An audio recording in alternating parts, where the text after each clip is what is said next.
शुरू कर दीजिए।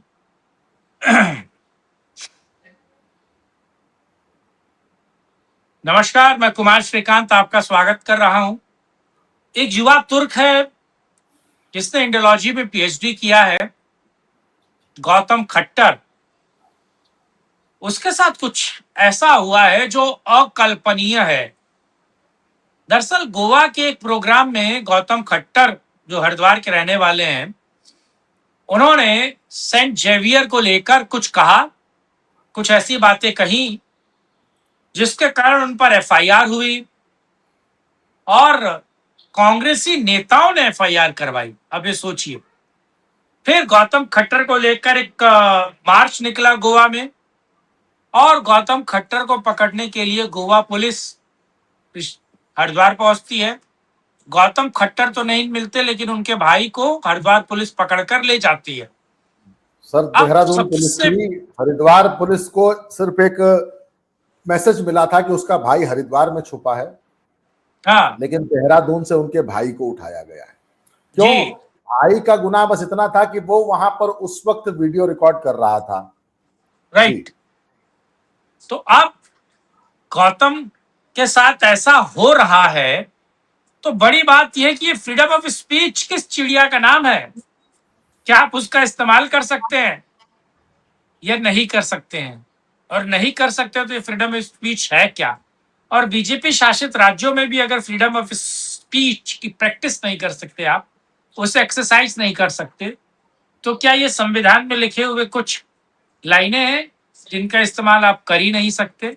क्योंकि आप जैसी बोलेंगे आपका आखेट होगा, आपकी हंटिंग होगी, आपकी पॉचिंग होगी। और इसके पीछे का सच क्या है जरा समझते हैं। नन्हे भाई ने जब ये खबर मुझे बताई और नन्हे भाई ने कहा कि इस पर बात होनी चाहिए, मैंने कहा ठीक है नन्हे भाई, प्लेटफॉर्म आपका है, आप खबरों को बेहतर समझते हैं, चीजों को समझते हैं, और ऐसी बहुत महत्वपूर्ण विषय जो आज सोशल मीडिया पे छाया हुआ है, जो बंगाल चुनाव में भी सापेक्ष चल रहा है और जिस पर बात सभी हिंदूवादी राष्ट्रवादी लोग कर रहे हैं, तो जरा इसे समझते हैं। नन्हे भाई, आपका स्वागत है। पहले तो जरा दर्शकों को पूरी खबर बताइए, खबर क्या है और किस तरीके से जो फ्रीडम ऑफ स्पीच है उसकी प्रैक्टिस को रोका जा रहा है। श्रीकांत भाई, मेन मुद्दे पे आने से पहले ना मैं आपको दो और मुद्दे बता देता हूं। एक कॉमेडियन है रतन रंजन, उन्होंने सैनिटरी नैपकिन के ऊपर एक बात करते हुए राहुल गांधी की एक मॉफ्ड फोटो लगा दी। रतन मेरा दोस्त है। अरे वाह, अपने दोस्त को भूल गए आप। तो आपके दोस्त ने सिर्फ एक फोटो लगाई राहुल गांधी की और उसके ऊपर राजस्थान पुलिस ने मुकदमा लिख दिया और अब उसको खोज रहे हैं। सबसे बड़ी बात क्या है कि रतन को भी खोजा जा रहा है। राजस्थान पुलिस का नोटिस उनके घर पे चस्पा दिया गया है और उनको ढूंढ रही है। दूसरा केस है, एक बिहार से आते हैं, भूमिहार हैं, नाम लिखते हैं अजीत भारती, नाम से तो हरिजन प्रतीत होते हैं पर भूमिहार हैं। लोग उनकी शक्ल पे न जाएं, थोड़े सावले अलग बात है, लेकिन वो भूमिहार हैं। उनके खिलाफ भी सरकार ने एक मुकदमा लिख दिया है गुजरात पुलिस में। उन्होंने एक गाना गाया था। उन्होंने एक्चुअली हुआ क्या था कि भीमराव अंबेडकर की जयंती के दिन, बाबा साहेब की जयंती के दिन एक पोस्ट लिखी थी वर्तमान बीजेपी राष्ट्रीय अध्यक्ष लकी एस। वो बाबा जी कहते हैं कि ये सब लकी एस हैं। अब भाजपा में भी लकी पीज की और लकी एस की। P stands for pussy, pussy मतलब बिल्ली, और एस स्टैंड्स फॉर, अब समझ गए होंगे समझदार, SP#RM। तो अब बीजेपी भी लकी पीज और लकी मतलब लक्की बिल्ली और लक्की एस को अब आगे करने लग गई है। तो एक लकी एस है जो आजकल भाजपा के राष्ट्रीय अध्यक्ष, उन्होंने कहा कि बाबा साहेब 17 भाषाओं के ज्ञाता, पता नहीं 35 डिग्री के ज्ञाता। तो उन्होंने एक गाना गा दिया, एक पैरोडी था वो, कि भीम आएंगे तो अंगना सजाऊंगी। मतलब पहले था ना कि राम आएंगे तो अंगना सजाऊंगी, गली गली फूल बिछाऊंगी। तो उन्होंने एक गाना गाया और राजस्थान पुलिस की भावना बेन आहत हो गई और राजस्थान के ना गुजरात पुलिस ने उनके खिलाफ, मतलब वो अच्छा मैं बताऊं सर, सबसे बड़ी बात क्या है, बीएनएस की 152 और 353 लगी है कि मतलब राज्य के खिलाफ खतरा और व्यवस्था भंग करना। इस गाने से सर कौन सी व्यवस्था भंग हो गई? मतलब अब क्या नरेंद्र मोदी का आईटी सेल, नरेंद्र मोदी की पार्टी या भाजपा फ्रीडम ऑफ स्पीच को तब तक ही फ्रीडम का दर्जा देगी जब तक उनके खिलाफ या उनके राष्ट्रीय अध्यक्ष खिलाफ ना बोला जाए? सर देखिए, अब कुछ लोग बोलेंगे इस वीडियो को देखे कि बाबा जी और नन्हे पहलवान तो आजकल एंटी बीजेपी हो गए। नहीं, हम बीजेपी की कुछ पॉलिसीज से शुरू से हमारा विरोध है। खालिस्तान पे, किसान आंदोलन पे, पहलवान आंदोलन पे जो भाजपा का स्टैंड रहा है, हम उस पर आज भी मोदी जी की कड़ी निंदा करते हैं। जैसे राजनाथ जी का नाम ही है कड़कनाथ सिंह, तो हम भी कहते हैं वो, जैसे वो खड़ी निंदा करते थे हर बात की ना, सर हम भी कड़ी निंदा करते हैं कि उनकी इन 3 मुद्दों पे जो पॉलिसीज हैं मोदी जी की, वो हमें पसंद नहीं है। उसके बाद यूजीसी में जो कुछ वो बात की बातें हैं। अब आते हैं सर गौतम भाई के ऊपर। सर आज आपने नाम दिया युवा तुर्क का, इससे पहले चंद्रशेखर जी के बारे में कहा जाता था कि चंद्रशेखर जी इस देश के युवा तुर्क हुए। देखिए सर, वो भी ठाकुर, मैं भी ठाकुर। देखिए सर, हम लोग के साथ ऐसे होता है, ठीक है, ठाकुर ठाकुर भाई भाई, बीच में तेली कहां से आई? आपको पता है कि बीच लोकसभा में उन्होंने कहा था कि अगर तुम लोग मानोगे नहीं, शरद पवार नहीं, शरद यादव को और रामविलास पासवान को, कि पकड़ के कूच दूंगा। और कहा था कि तुम संसद के बाहर मिलो, तुमको और कूचूंगा तबीयत से। और हाँ, ऐसा ऐसा सुना है कि सर दोनों लोग पैरों में एकदम नतमस्तक हो गए थे दोनों। और सर देखिए, राम जेठमलानी को आज तक सिर्फ 2 लोगों ने कूटा है, तो उसमें एक हमारे युवा तुर्क, मेरे सजातीय पूर्व प्रधानमंत्री चंद्रशेखर जी भी हुए हैं। तो सर देखिए, वो चंद्रशेखर जी की बात कि झुकना नहीं, पुष्पराज झुकेगा नहीं साला, तो झुके नहीं सर। सरकार चली गई, सत्ता चली गई, प्रधानमंत्री पद गया, लेकिन उन्होंने कॉम्प्रोमाइज नहीं किया। सर गौतम भाई ने कभी भी कॉम्प्रोमाइज नहीं किया। वो हमेशा, गौतम खट्टर, मैं आपको बताऊं, आज भी वो व्यक्ति, मैं उसके साथ खड़ा हूं।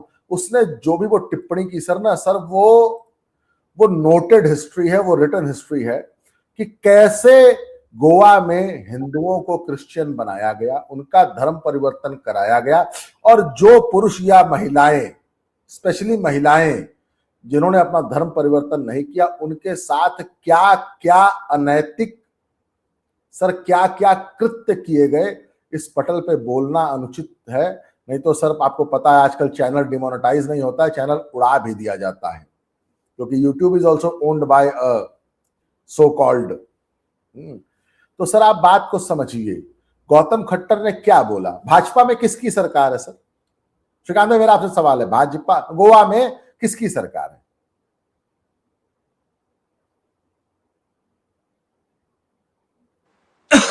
बीजेपी शासित राज्य प्रमोद सावंत मुख्यमंत्री हैं जी। उत्तराखंड में किसकी सरकार है सर? धामी जी हैं। सर लुकआउट बीजेपी, सर्कुलर पता है सर, लुकआउट सर्कुलर कब जारी होता है? यार तो फिर तो यही ठीक है, ये किसी का चुनाव चिन्ह है यही ठीक है फिर तो। सर मैं बताऊं, नहीं आप सही कहा आपने, अगर सर ऐसा कोई नोटिस सर ना बंगाल, तमिलनाडु, केरला, कर्नाटक है, पंजाब, वहां से आता ना सर, तो हम कहते कह रहे एक हिंदू सनातनी के खिलाफ, एंटी हिंदूज, एंटी सनातन, एंटी भारतीयों ने एक लुकआउट सर्कुलर जारी कर दिया। सर गोवा पुलिस, गोवा की भारतीय पुलिस, गोवा की भाजपा की पुलिस, आप ये उम्मीद कर सकते हैं? और उत्तराखंड पुलिस उनके भाई को उठा के ले गई सिर्फ इसलिए कि वो उस आदमी का भाई है, गौतम खट्टर का। मुझे सर दुख इस बात का है कि सबसे पहले तो सर ऐसी बात जो कि रिटन रिकॉर्डेड हिस्ट्री है, अगर मैं ये बोलूं कि कर्ण कुंती के सबसे ज्येष्ठ पुत्र थे, हाँ उनके पिता को लेके विवाद हो सकता है कि वो सूर्य पुत्र थे या किसके थे या सूद पुत्र थे, वो अलग बात है कि सूत पुत्र थे, लेकिन वो कुंती के पुत्र थे ना। अब इस पे सर अगर भाजपा की कोई सरकार मेरे पे मुकदमा कर दे कि मैंने कर्ण के पिता के बारे में संशय कर दिया कि वो सूत पुत्र थे कि सूर्य पुत्र थे, सर भाजपा की कोई सरकार कोई राज्य सरकार अगर मेरे खिलाफ ये मुकदमा लिखे तो सर कहीं ना कहीं मुझे लगेगा ना कि अब तो सर बोलने की आजादी तब तक है जब तक हम आपको या आपके एजेंडे को डिस्टर्ब न करें। सर जितनी लंबी पोस्ट लिखी है ना राष्ट्रीय अध्यक्ष लक्की एस नितिन नवीन ने, सर उस पोस्ट के ऊपर मात्र चंद लाइनें बोली थी अजीत भारती ने, मुकदमा हो गया। आपके मित्र रतन रंजन के ऊपर मुकदमा हो गया, पुलिस ढूंढ रही है, घर पे नोटिस चस्पा है कि जल्दी पेश हो नहीं तो देख लिया जाएगा। सर मैं तो शुक्र मना रहा यूपी पुलिस ने नहीं किया नोटिस, नहीं घुटने में गोली आ जाती अब तक। डर मुझे इस बात का है, अब डर मुझे इस बात का लगता है कि कल को कहीं आपके मेरे या बाबा जी के ऊपर कोई मुकदमा न लिखा जाए कि तुम्हारी इतनी औकात कि नोएडा दिल्ली में बैठ के जहां भाजपा शासित सरकारें हैं तुम लोग भाजपा के खिलाफ बोल रहे हो। श्रीकांत भाई आपका तो घुटना भी नाजुक होगा यार, मेरी तो फिर भी फिल्ली थोड़ी मोटी है, काफी साइज मेरा इतना बड़ा है तो गोली वोली फंस सकती है, आपकी तो पिंडी पतली होगी, आप तो ब्राह्मण आदमी हैं। तो सर मैं तो भगवान का शुक्र मनाऊंगा कि आपके मित्र रतन रंजन हो, चाहे हमारे भाई हो गौतम जी, चाहे हो अजीत भारती, इनकी किस्मत बढ़िया। सर यूपी पुलिस ने मुकदमा नहीं लिखा है सर, तो पिंडी में गोली आती सर घुटने में और जीवन भर लंगड़ा के चलते, और कई बार तो सर गाड़ी भी पलटाई है। इसका मतलब सर यही है कि आप माननीय जी के खिलाफ कुछ नहीं बोल सकते या उनके एजेंडे के खिलाफ मत बोलो। उनका एजेंडा पता नहीं आजकल, मुझे तो समझ नहीं आ रहा है अजीत भारती नोएडा में कैसे रह रहा है। सर उसने बोल दिया था कि अब भाजपा का अर्थ है भीम जनता पार्टी, अब तक उसके खिलाफ यूपी में मुकदमा नहीं लिखा गया। मैं इस बात के लिए बड़ा हैरान हूं। वैसे अगर अजीत भारती के पास एक वीडियो पहुंचे तो मैं उसको सलाह दूंगा कि भाई सिंगापुर, मलेशिया या कोई ऐसी कंट्री जहां ऑन अराइवल वीजा है वहां निकल ले, या ऐसी कोई कंट्री ढूंढ ले भैया जहां से डिपोर्टेशन अभी ना हो रहा हो, जहां से हमारी प्रत्यार्पण संधि ना हो जिस देश से हमारी। जी श्रीकांत भाई, आप कहाँ जाइए? बंगाल।